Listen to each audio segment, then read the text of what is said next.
শুধু দর্শক, আমরা দেখতে পাচ্ছি জাতীয় প্রেস ক্লাবে একটি ব্যানার টানানো হয়েছে এবং এই ব্যানারে লেখা আছে, ছবি সহকারে দেওয়া আছে, গৃহকর্মী মিনা হত্যার খুনি আওয়ামী ফ্যাসিস্ট হাসিনার দোসর পুলিশ অফিসার তরিকুলের বিচারের দাবিতে মানববন্ধন।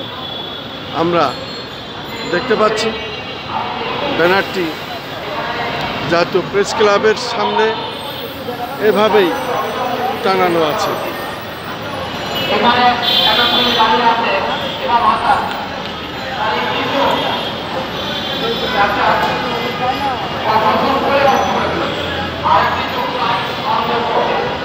তাকে বিদেশে রেফার করে না, সে হাঁটতে পারে না, আমার